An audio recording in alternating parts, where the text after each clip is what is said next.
Hi there. We got an intriguing spy report from House of the Dragon Season 3 filming in Wales, which wrapped this past month. Specifically from Dinnerwick Quarry, which is where they built the massive Harrenhal exterior sets. According to this report, Alys Rivers is going to meet with the three Dragonseeds, Addam, Hugh, and Ulf, which doesn't happen in the book. Now, as I've explained before, filming in Wales actually wrapped back at the end of June.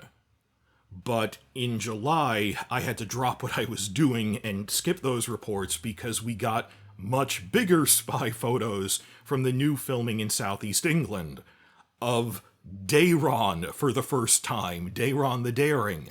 And on top of that, Daeron directly meeting with his uncle Daemon, Matt Smith, which is a book change. So I had to put all that other stuff aside, and now I'm catching up on the month of shooting in Wales in June, which consolidates down to 4 report videos. This is 3 of 4, though you can watch them in any order, it just happens to be the third one I got to. This one is on the spy report we got from reliable sources that Alys Rivers, the Witch of Harrenhal, meets with the Dragonseeds in Season 3, the new bastard Targaryen Dragonriders.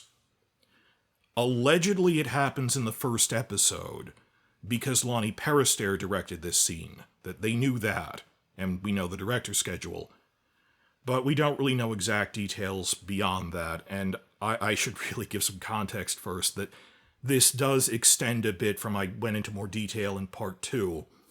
I'll recap quickly that we didn't get any significant spy photos from Dinnerwick Quarry this year, where they have all the Harrenhal stuff, and not just Harrenhal, but they use it as the hub for any scenes in the Riverlands, in and around Harrenhal or a nearby valley or something.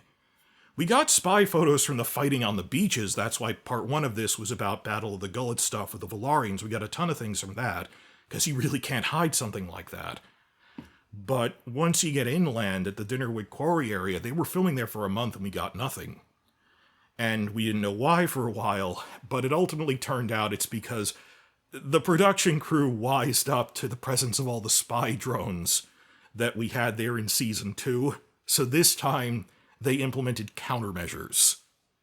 So sometimes they cover sets, their spy drones versus our spy drones, Eagles, I don't know. It's not a filming set, it's a goddamned arms race. Point is, we couldn't get any spy drones in there. So, crud. That's why this is an audio-only report, and I don't have spy photos to back it up. But the point is that we, the online community, consider the source reliable because they gave us other spy photos traveling around Wales, or these are set spies who at least took photos of trucks going in and out of Dinnerwick Quarry to prove they were physically boots on the ground, that they proved they were there, just that they couldn't get their camera inside. And maybe, for all I know, this is a crew member, and they have some rule about hand in your iPhone and cameras before coming on set, and this is like some script filming schedule they just saw with their eyeballs because they couldn't get a recording device in or something. Couple of things could be going on. But the point is, it is a reliable spy source who sent us other things that turned out to be true. Also, I hate it when people in the comments go, oh, how do you get all these? I don't get these. There's people on the ground in the UK, nor am I the one that puts them on the internet. These come from trusted and reliable source on Twitter, House the Dragons.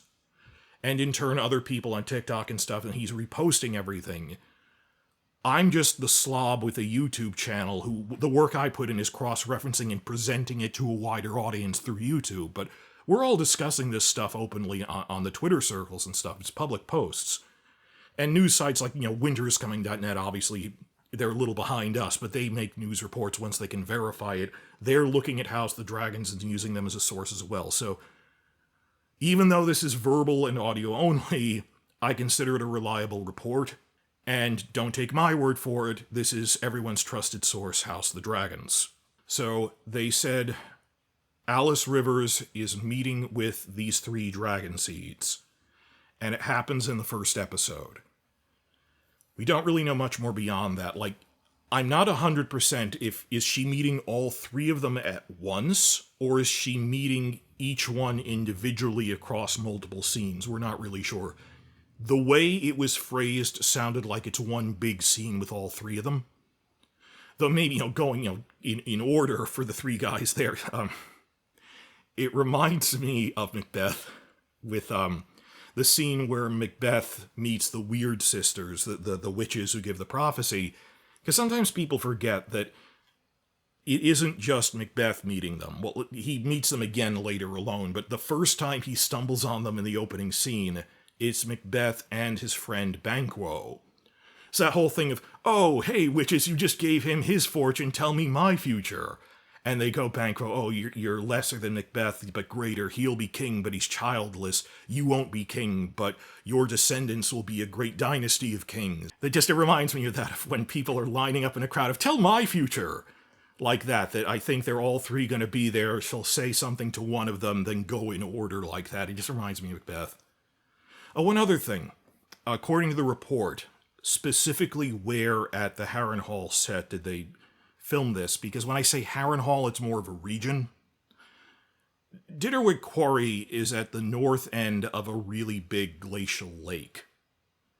And there's certain things they filmed for Harrenhal that weren't at the actual quarry, but like a 15-minute drive from the quarry, so it's a part of the set, but in a different area of it. The actual quarry with all the buildings is at the north end of the lake.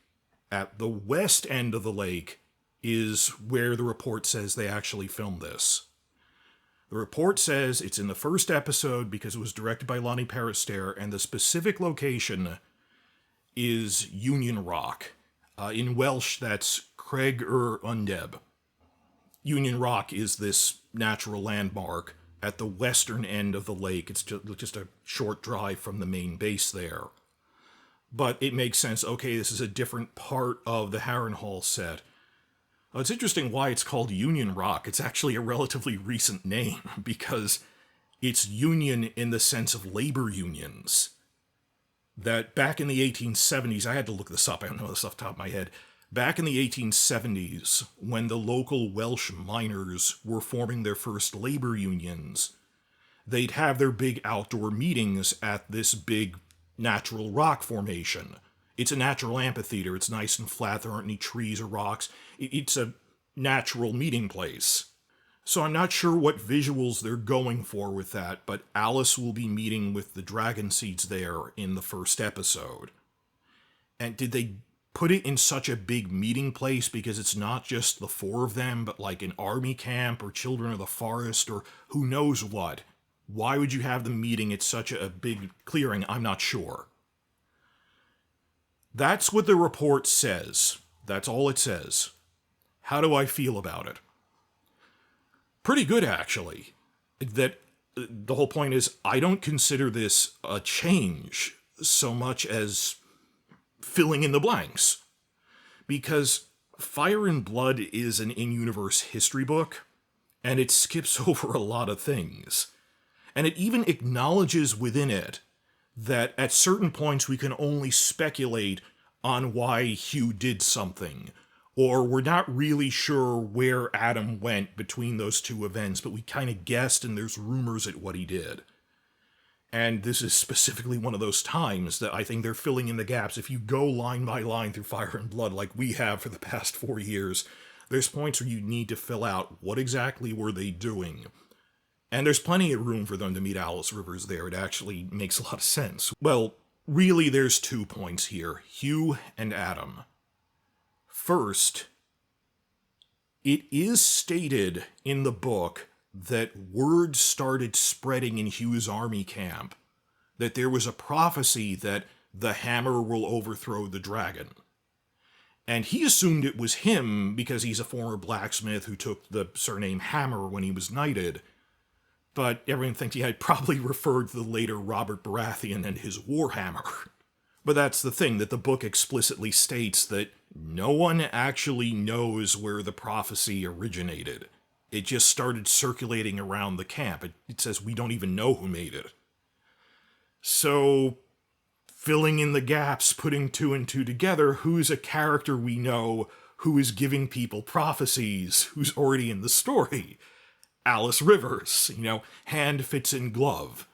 That it makes sense that to answer where did this prophecy originate, oh, we'll have it originate with Alys Rivers. I'm fine with that. It has to originate somewhere. Second point is a lot easier because I think it's even less controversial than that, with Addam. Because there's this very tantalizing point in the book where it says that Addam was flying around after a big battle, looking for new allies, and unsure of what to do next. They were in chaos, the Rhaenyra's forces had scattered, he's trying to rally them, he doesn't know what to do after all these betrayals. And there are legends and folk tales that are unproven, it says, that Addam actually visited the Isle of Faces in the middle of God's Eye Lake, which is next to Harrenhal. Harrenhal is on the north shore of God's Eye Lake, which is more or less the heart of the continent, the heart of Westeros, and within that lake, there's this mythical Avalon-like island, sacred to the children of the forest. That the entire island is covered in weirwood heart trees. Not just one, but the whole island. And it's this mystical, hidden island that no man has ever traveled to and returned alive to tell the tale. Very Avalon going on there. And some say the children of the forest still live there. Or rather, the Green Men. The books avoid going into detail about this, but you can tell it'll be important in the endgame because of the way Martin edges around it, and he's mentioned it since like the third chapter of the first book, and the Green Men are on the Isle of Faces without going into too much detail. We know it'll be significant in the end. But the Green Men are either some kind of offshoot of the Children of the Forest or a related race of creatures allied with them somehow. We're not really sure. That they're described as these green humanoid figures with deer antlers. Old school Celtic druid type stuff. The horned god, Keranos. The heathen gods of the ancient forest and nature. Well, the book says that according to some tales, scoffed at by the maesters, of course, Addam flew his dragon seeking out the council of the Green Men on the Isle of Faces at this pivotal point in the war. And even though no man has traveled there and lived to come back and describe it, for whatever reason, they actually parted the waters, calmed the windstorms, and let him land, and advised him on what to do. Why? That is a big question. If we actually see it on TV, they might have to explain that. Just why, at this first and only point in history, maybe because it was so pivotal for the history of the dragons in Westeros. We don't know. Or was it one of those deals where it's the power of fate was behind him? The power of fate was so strong on him that they felt compelled to accept him. It reminds me of, Tolkien fans out there, tell me in the comments. I'm serious. Tolkien fans, if you're at all familiar with the Silmarillion or the other material. Gondolin, the secret elf city. How Tuor managed to get in, father of Arendelle, that the power of fate and prophecy was up on him was so great that he could walk through the magical barriers to get in. Or on top of that, Beren, with Beren and Luthien, the central love story. Beren managed to walk through the magical wards guarding the borders of the Forest of Doriath, and he met Luthien, because the power of fate on him was so powerful and the elves could sense it, that they let him in and that their magical wards couldn't keep him out. Something like that. I'm not really sure. I'm openly speculating. How will they play that if we actually see it? I digress here. That's not even much of a change to me at all, that Addam would meet with a character tied to magic at or near Harrenhal and the Isle of Faces. That isn't even a change to me. That's exciting that they're setting up something that was in the book, that we were wondering if they'd cut this out, that Addam will meet the Green Men at one point. Because on top of this, to the surprise of all, there weren't even rumors of this when it happened, the Season 2 finale actually did introduce a Green Man on screen for the first time ever. We were all stunned, and I like how they handled that rather than just focus on him, that, yup, he's this weird-looking creature, that it's the mysterious, hovering out of focus at the edge of the woods. You just see it running really quickly behind the tree, but just enough to see, wait, what was that horned figure? I mean, we have behind-the-scene photos of that there was actually an actor in full prosthetics, and it was really detailed. We might see more later, but I like how they teased it. Of just, what the heck was that? It was a Green Man, keeping it mysterious as it should be. So, Season 2 was already setting up that, okay, the Green Men at times come to the shores of God's Eye Lake, where Harrenhal is. It used to be a weirwood grove.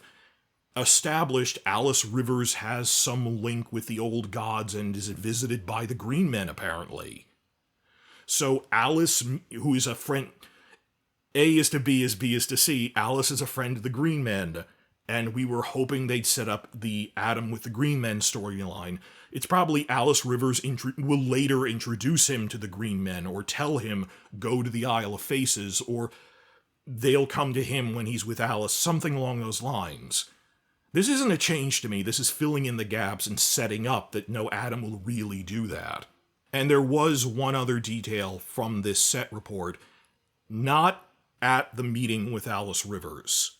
Not at the same time, but the same person claimed, I saw a stuntman walking around at the base camp in the full Green Man prosthetics again. That they said, one way or another, Green Man will appear, or Green Men. I don't mean to alarm you, son, but there might be a boogeyman or boogeymen in the house. There might be a Green Man or Green Men at Harrenhal next year. But they said, no, we saw the person in the base camp with prosthetics. Not in this scene, later maybe, but the two big parts of this, Ulf I just lump in with Hugh. I don't know what you'd have to tell him, but Addam might actually be they're setting up this meeting with the Green Men, which we'd be really excited about, because we don't get enough magic stuff from the Game of Thrones at leading in, and people went, oh, we didn't like the prophecy stuff in the finale. This is the kind of stuff we wanted, that we felt was, oh, we need to cut this out. And it is a hard balance of how much magic stuff do you put in or not. Some people didn't like the magic visions of the finale. I didn't love them. I didn't hate them. It's just, oh, okay, it's there. It's nice that they're putting something in. But really, we're going to be getting Addam with that. And the first one was a little more controversial, but I don't think either of these is controversial. Just, the book says we don't know where this prophecy started circulating, came from, in Hugh's army camp, that the hammer will overthrow the dragon. There's someone else who's known for prophecies and visions in the story. Let's say Alys Rivers originated it. I think this works really well and has me excited. Everything I've heard about Season 3 has generally been good, and even the one or two things I didn't like, I'm a little wary of, well, Daemon going to see Daeron, well, it's an army he sent in the book, and I can see how it gives Daemon more to do at a time when he isn't doing anything in the book, and that was a problem in Season 2. I'll see how that plays out. But I've said, on paper, that is not a bad idea. This also sounds like we are making good use of these characters, we're tying in prophecy and magic, and story-wise, this really helps. This really helps the story arcs of Addam and Hugh, and sets things up. One fear I have seen people saying is that they were afraid that Addam's Green Man storyline would be cut because they were giving it to Daemon. I can't prove or disprove that, but the fact that all of a sudden Addam is meeting with Alys Rivers makes it seem like, no, they are not giving Daemon Addam's storyline. That moves the pendulum back in the direction of, no, they are really setting that up with Addam. So could the Green Man be meeting with Daemon again? He didn't really meet him in Season 2, we just saw him as Alys was talking to him. The fact that Alys is meeting with the Dragonseeds, not with Daemon, it really indicates they're not condensing that. That gives us hope.